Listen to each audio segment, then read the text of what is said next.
cha Society of Kenya Nanyuki, ama mwenyekiti wa chama hicho Newton Kabuthia amesema chama hicho kitaandaa onyesho la mimea mwaka huu pamoja na kutoa maarifa kuhusu jinsi ya kubuni bustani za mboga kwenye ubaraza wa nyumba, hatua ambayo itapunguza gharama ya kununua vyakula. Tuko na binu ambaye unaweza kukuza mboga zako kwa kasehemu kidogo sana.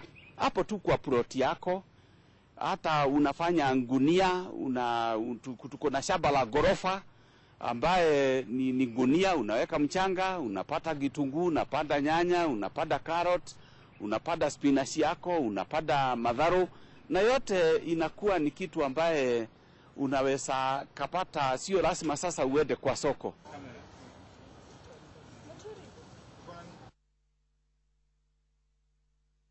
Wadau katika sekta ya teknolojia wamepongeza serikali kwa kuratibu sera ambazo zimepiga jeki uwekezaji katika sekta ya ujenzi wa nyumba.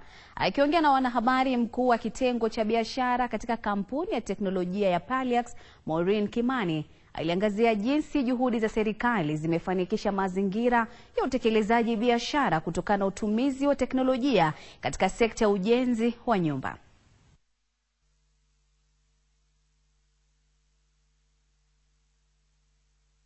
Been good. It's been slow, but it's been very good because you see, as the digital transformation goes across the continent, or the African continent, and in Kenya, slowly people are adopting the digital movement. They're adopting the prop tech tools that we are having, and some of the industry players that are there that we are having. So yeah, it's been very good, but it's been very slow. Yeah, there as more services move to the digital platform. So part of the solutions, I think, is the education on how people can learn, which is there, but it's quite slow. We can help rapidly escalate that, is the education around the digital or the technological tools that we have at our disposal. Na mtazamaji, leo kwenye mahojiano yetu ya Tamrini tutakuwa naye mgeni wetu ambaye ni mtaalamu wa masuala ya teknolojia. Kwa hivyo bila shaka tutakuwa tunadadavua kwa undani sekta nzima hiyo ya teknolojia. Lakini tukisonga mbele, ni kwamba Linet Nkatha ni mwanamke wa umri wa makamu aliyehitimu kutoka chuo kikuu alikosomea taaluma ya wanahabari, teknolojia na mawasiliano. Baada ya kukosa kupata kazi inayoambatana na taaluma yake, Nkatha alijitosa kwenye ufundi wa kukarabati taa za magari. Yeye hutumia ujuzi wake kutengeneza taa za muundo wa kipekee ambazo zimempa umaarufu na kumwezesha kukimu mahitaji yake. Safari yake ukakamavu wa kustahimili na ubunifu katika kukabiliana na changamoto za ukosefu wa ajira. Frederick Mwoki anamwangazia mwanamke huyu shupavu kwenye makala yetu ya Kazi ni Kazi.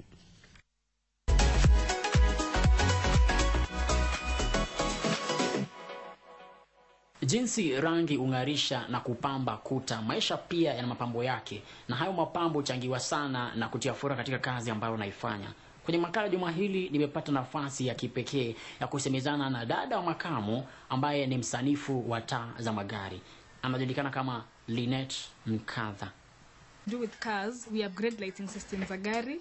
Pia tuna enhance kama ni DRLs, mtu yote ambaye kuna shida ya mataa zote za gari, kwa ni interior lights ama ni za nje ya gari, zote tuna sort. Mimi am a graduate of mathematics and economics with IT. So after I completed school, sikuwa na kazi. So I found myself nikifanya sales kwa kampuni ya mataa. So that's why I grew interest ya kuuza mataa za gari. Yeah, that's how I found myself kwa sasa kuipenda baadaye. Sasa kwa mataa unapata kama hizi gari mpya zinakuja na mataa ambayo inaona sana, ama hizi gari mpya zinakuja na LEDs. So that's what we do right now. We upgrade lighting system yako. Unaanza kuona. Labda unaweza sema kama ni kazi rahisi ama ngumu kwako, na labda ugumu wake uko wapi? Hii kazi ni rahisi, ugumu tu ni pale kwa customer. Kuna ile expectations atakuja nayo, alafu maybe anataka kitu yenye unajua iwezi fanyika. Alafu ukimwambia labda, ugumu tu ni hapo tu, kuna ugumu mwingine. Kwa kazi ni rahisi na matokeo yake pia mazuri. Yeah. Kuna zile changamoto za kawaida za kikazi, labda wewe unakumbana nazo ni kama gani hasa kwa hii kazi ambayo unafanya? Kazi ile kubwa nimepata ni ile mtu amekuja apate msichana ndo anamuuzizi mambo za magari. Atashanga, utajua kweli? utawezana na gari. Yeah, so hiyo tu, but with time wamekuja kuniamini, they have believed in me. Yeah, so sai kidogo nimetoka hiyo stage after nimesha gain experience. Tunapanga mostly kwa TikTok pale tutapata kama extreme lights. Hapo ndo tunakuanga. Most of our clients tunatoanga online actually, and some few referrals.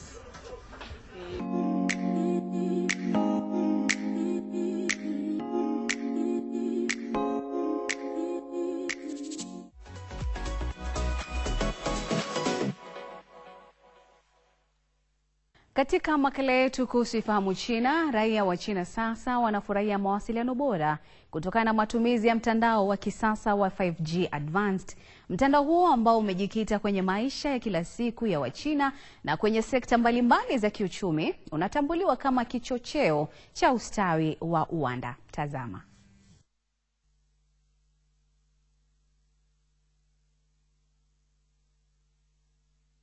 Inatarajiwa kwamba habari hiyo bado ipo jikoni, itakapokamilika basi itaweza kupakulia. Ni hao tulikuwa tumekuandalia kwenye habari zetu za kurunzi, lakini usibanduke kwani tuna mengi tuliokuandalia kwenye awamu ya pili ya Tamrini. Kasichana Masha ndio jina langu, Byron Abula amekuwa mwenzangu wa lugha ishara.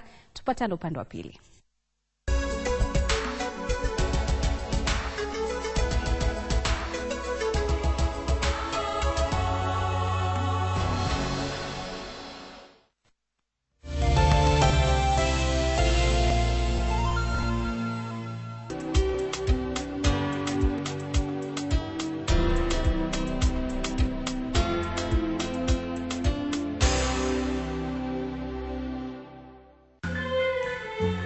You know where I am.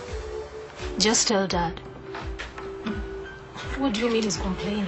Madam, hii inafanyika vipi? Kutoka mzee akufa. Hata mshahara sijapata. Mbugua, calm down. You thought I wouldn't know you're having an affair, right? What? What haven't I done, Pete? Kutuhamisha ama. This is something that we cannot discuss it right now. You still think I'm a child? Excuse me, umebadilika. Kutembea na Felix.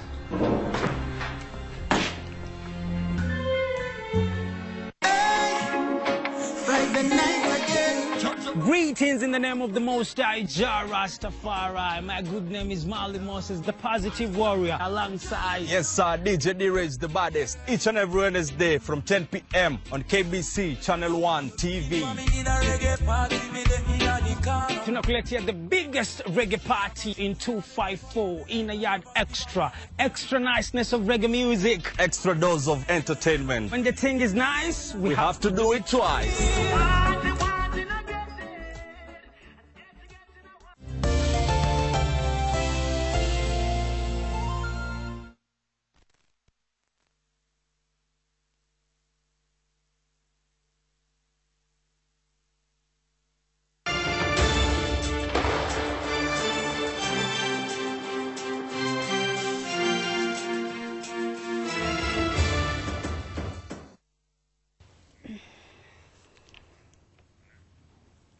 Na mtazamaji, karibu sana kwenye upande wetu wa pili wa Tamrini. Kama nilivyokuwa nimekudokeza hapo awali kwamba leo nataka tudadavue sekta nzima ya teknolojia, kwa sababu sasa tumekuwa kwenye ulimwengu utandawazi. Mambo yamebadilika, tumehama kutoka masuala ya yale ya kizamani, na sasa hivi tumeibuka na kupanda ngazi, na sasa hivi teknolojia ndio kusema. Mgeni wangu ambaye ni mtaalamu wa masuala ya teknolojia anafahamika kama Wallace, ataweza kutuelezea tu pengine mabadiliko gani ambayo yameweza kuletwa ama kuja na utandawazi huu. Je, kumekuwepo na faida, na kama faida zimekuwepo basi changamoto ni gani katika sekta nzima hii ya teknolojia, na ni madhara gani ambayo yamekuja na kuibuka kwa teknolojia? Karibu sana Wallace, na swali langu la kwanza ni je, teknolojia imebadilisha vipi maisha ya kila siku? Karibu sana. Asante sana.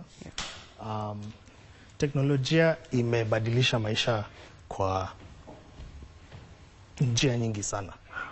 Kwa mfano, saizi tunatumia teknolojia ambayo inaitwa AI, ambayo ni mashine inafanya kazi inatumika kama vile binadamu angekuwa anafanya hiyo kazi.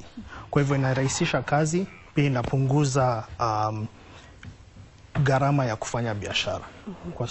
Kwa mfano, biashara ndogo ndogo za nchi yetu ya Kenya zinatumia AI kufikia wateja wao,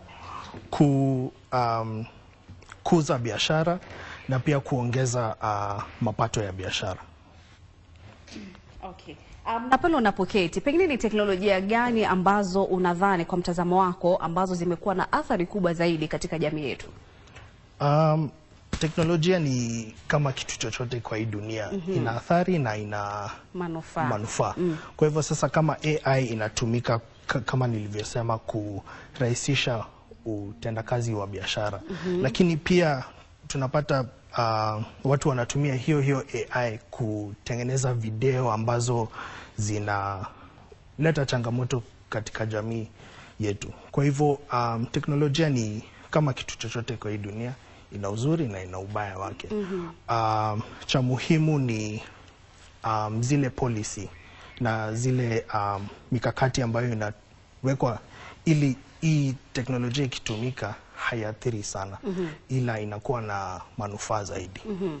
Ujio wa AI ama akili mnemba imeweza kuleta tumbo joto kwa baadhi ya sekta mbalimbali, kwamba watu wamehisi kwamba ujio wake basi kuna sekta mbalimbali kwamba kazi huenda zikaisha, kwamba ni tishio kwa baadhi ya sehemu fulani kwamba wanahisi kwamba kazi zao huenda zikaisha kwa sababu teknolojia sasa hivi inakuja.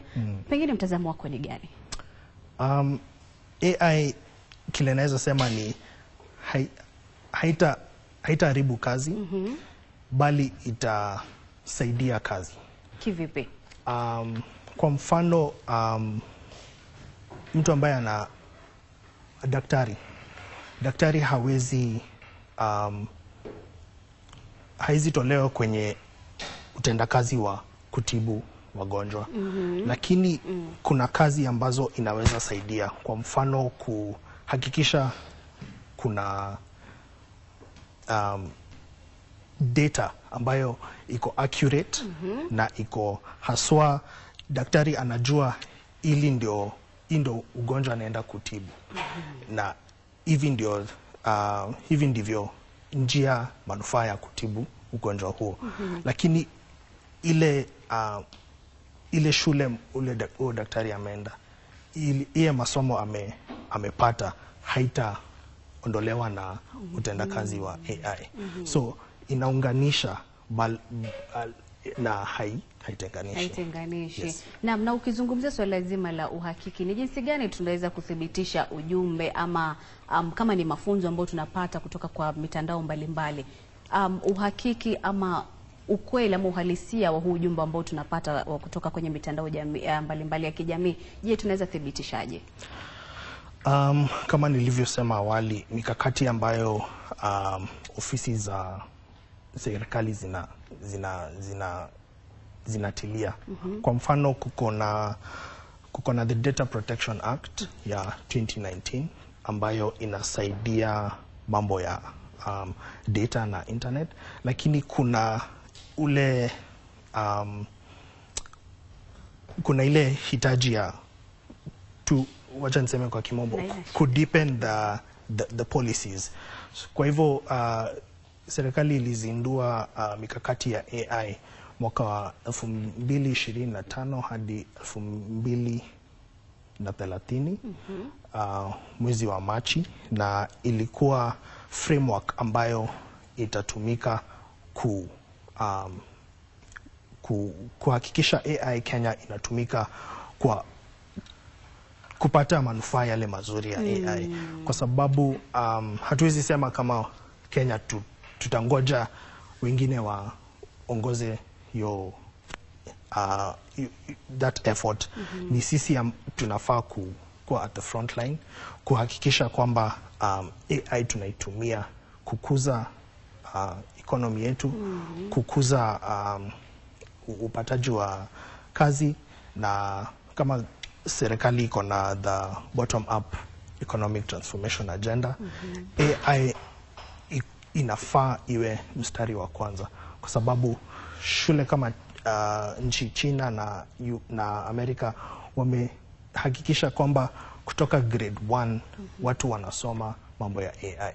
Hiyo inamaanisha that hivyo ndio inafaa kuwa, ili tuendelee compete na nchi zingine za kimataifa. Naam, bila shaka.